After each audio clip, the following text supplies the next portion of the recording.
What's up, everyone? Welcome to today's video. Welcome to the Video Game Fight School channel. Thank you very much for tuning in. So in my last video, I talked a little bit about what engine I think they might be using to make Mortal Kombat 11. And I also talked about why I don't care what engine it is, because at the end of the day, you just need the engine that can get the job done. Shout out to those of you who kind of commented on this.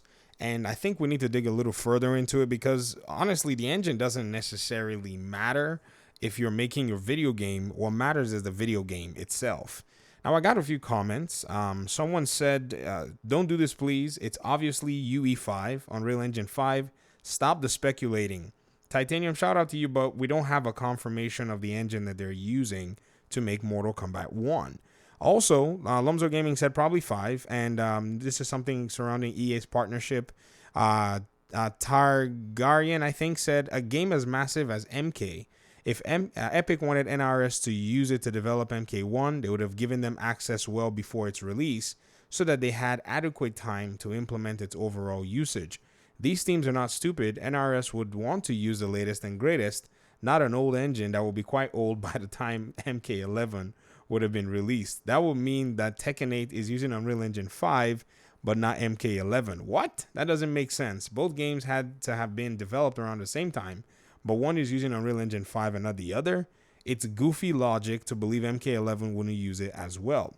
I didn't say I believe they wouldn't use it. I'm saying that the timeline of when these games are in development does not support that they'll probably be using Unreal Engine 5.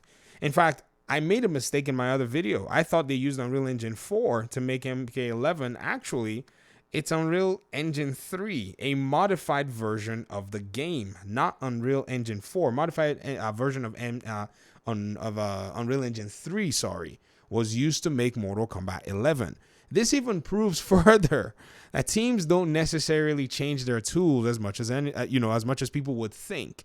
Here is somebody that does R&D that used to do R&D for NetherRealms.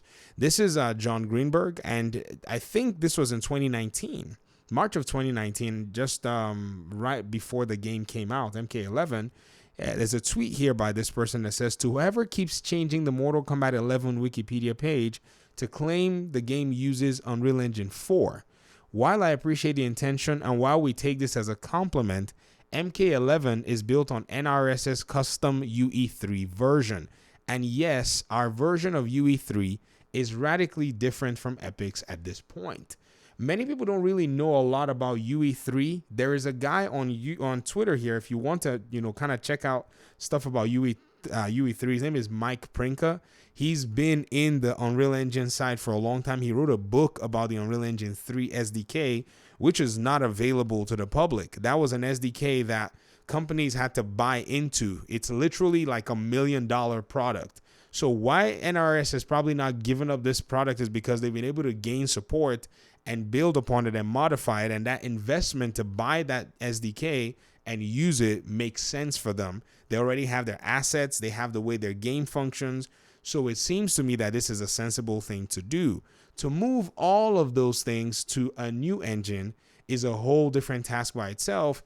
And for the person that said that, the timeline doesn't seem to make a lot of sense, remember that early access to the Unreal Engine 5 was given to pretty much almost everyone at the same time. In May of 2021, May 26, 2021, Epic Games made an announcement and said, we're thrilled to announce that Unreal Engine 5 is now available in early access to developers, offering them the opportunity to start testing features and prototyping their upcoming games. Unreal Engine 5 will deliver the freedom, fidelity, and flexibility to create next-generation games that will blow players' minds.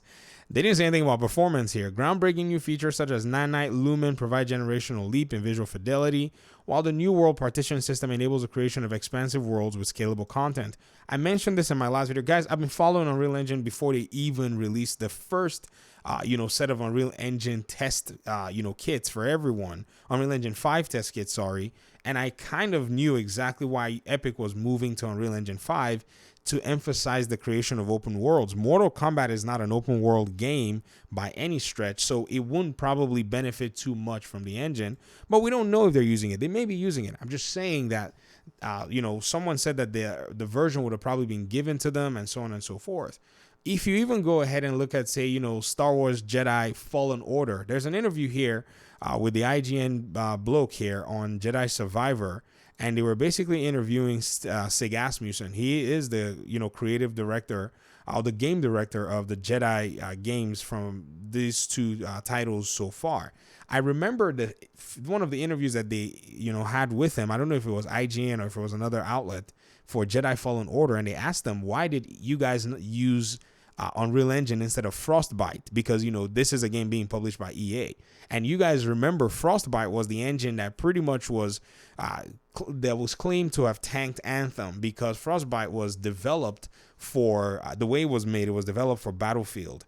That's EA's first-person shooter. So when they were trying to kind of rig the engine to do Anthem, there were internal conversations and things that leaked out that Anthem basically kind of somewhat suffered because they could not get DICE that was in Sweden to help their teams in the in this part of the world. So the time differences and such kind of like did everybody in. So they couldn't really get a lot of help and support. So they just kind of did their best to make the game, but the game was not the smoothest and the best. And Sig said, who gives a S what engine you use? He literally is quoted. I mean, you can find the video. I couldn't find it today. I was looking for it. I was like, I don't need to bother. So game developers, for the most part, don't really care about the engine.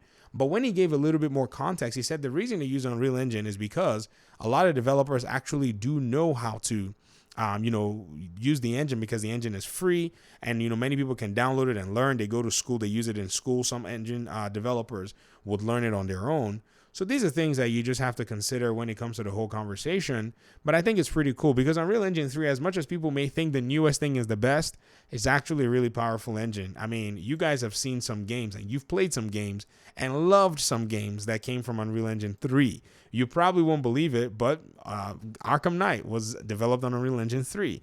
This is Rocksteady's own modified version of the engine itself, because that's what an engine is. If you have an engine that can make the game work, you can make modifications as much as you possibly can. And remember, I was saying that even Unreal Engine 4 and 5 don't seem to have had a lot of industry use just yet, in order for developers to be able to understand how much modifications they can make when they need something done.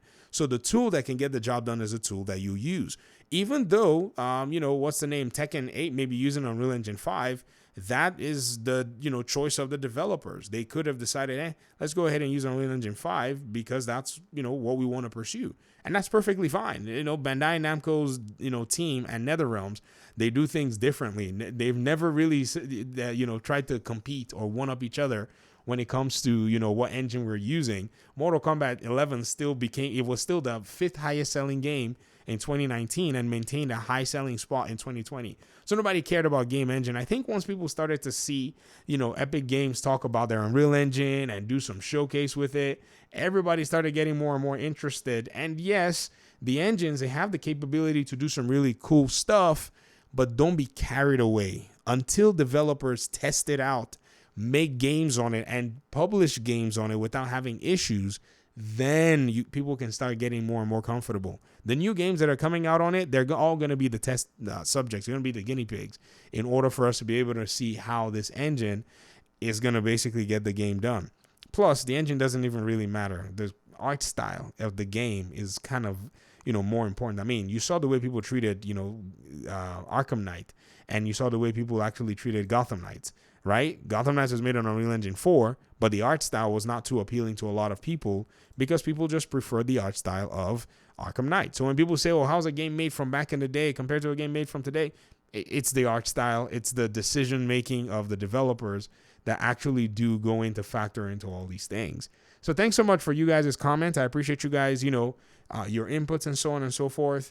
And let me know what you think in the comment section. This is going to be interesting to see what engine they use. It could be 5, but again, I'm just saying it's the best engine that gets the job done. That should be the engine that is used. And I guarantee you, every developer that makes games will say amen to that because they're the ones who say it. I just got that sentiment from them. Thanks for watching. Peace out.